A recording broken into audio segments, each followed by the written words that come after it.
अगर आपको भी सुबह उठते समय जोड़ों में जकड़न, सूजन, असहनीय दर्द, चलने फिरने में परेशानी और यहाँ तक कि टॉयलेट में बैठने में भी बड़ी दिक्कतों का सामना करना पड़ता है तो समझ जाइए, क्योंकि यह सभी लक्षण आर्थराइटिस गठिया के हो सकते हैं। आज का अपना विषय है आर्थराइटिस, जिसे हिंदी में गठिया या आम वात भी कहा जाता है। आज इस वीडियो के माध्यम से हम जानेंगे आर्थराइटिस क्या होता है, इसके क्या कारण है, क्या लक्षण है और इसको डायग्नोस करने के लिए कौन से टेस्ट किए जाते हैं, और अंत में हम आपको बताएंगे ऐसे आयुर्वेदिक उपाय जिसके प्रयोग से आप भी गठिया से मुक्ति पा सकते हैं। तो सबसे पहला बिंदु है आर्थराइटिस गठिया क्या होता है। जब हम अधिक मसालेदार और भारी भोजन करते हैं तो वह हमारे पेट में काफी समय तक पड़ा रहता है और ठीक से नहीं पच पाता है, और जब यह ठीक से नहीं पचता है तो एक अपक्व रस आम का निर्माण करता है, जो कि वात दोष के साथ मिलकर आम वात रोग को बनाती है। शुरुआत में यह आपके छोटे जॉइंट्स को प्रभावित करता है और फिर धीरे धीरे जैसे जैसे यह बढ़ता जाता है आपके बड़े जॉइंट्स को प्रभावित करके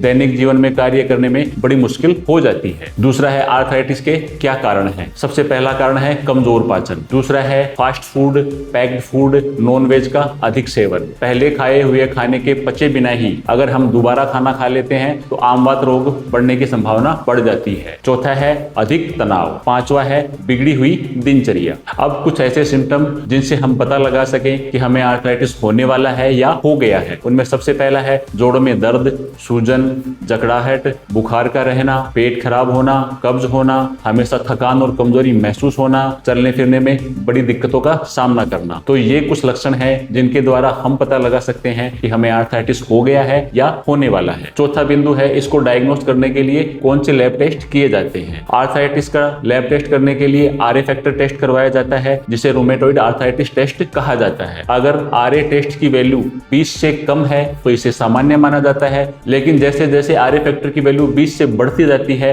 आप आम वात का शिकार होते जाते हैं और धीरे धीरे यह आपके सभी जॉइंट्स को जकड़ लेता है, जिसके कारण चलने फिरने में बड़ी समस्याओं का सामना करना पड़ता है। और पांचवा बिंदु है ट्रीटमेंट। आधुनिक चिकित्सा पद्धति में इसके लिए पेन किलर और स्टेरॉइड का प्रयोग किया जाता है, जो कि कुछ समय के लिए आपको फायदा पहुंचा सकती हैं, लेकिन लंबे समय तक आपको कोई आराम नहीं देती है, क्योंकि यह सिर्फ आपके दर्द और सूजन को ही कम करती है, लेकिन इस दौरान भी आपका आरए फैक्टर बढ़ता ही रहता है और कुछ समय बाद स्थिति यह होती है कि ये दवाइयां काम करना बंद कर देती हैं और आपकी स्थिति और भी अधिक खराब हो जाती है। तो इसके लिए हमने बनाया है कुछ ऐसे आयुर्वेद मेडिसिन जो कि आपके आर्थराइटिस गठिया से आपको मुक्ति दिला सकती है, जो कि पूरे शास्त्र के अनुसार और विधि के अनुसार बनाई जाती है, जिसके कारण यह बहुत ही प्रभावी और गुणकारी है। हमने पिछले 10 साल में बहुत से रोगियों पर इसका प्रयोग करके देखा है, हमें अच्छे परिणाम मिले हैं। आशा करते हैं कि आप भी इसका प्रयोग करके गठिया से मुक्ति पा सकेंगे। इसके लिए हमने बनाया है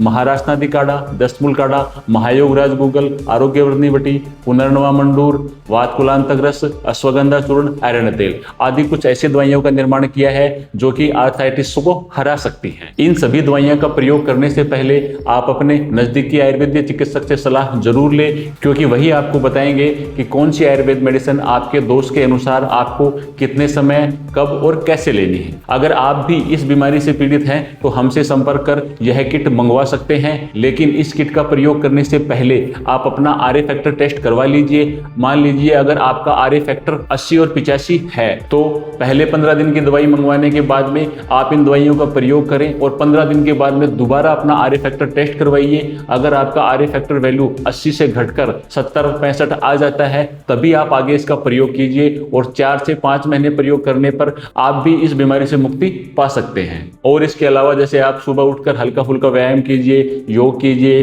प्राणायाम कीजिए, मॉर्निंग वॉक कीजिए, अपने लाइफ स्टाइल को अच्छा कीजिए, यह भी आपको आर्थराइटिस को ठीक करने में सहायक साबित होती है। धन्यवाद।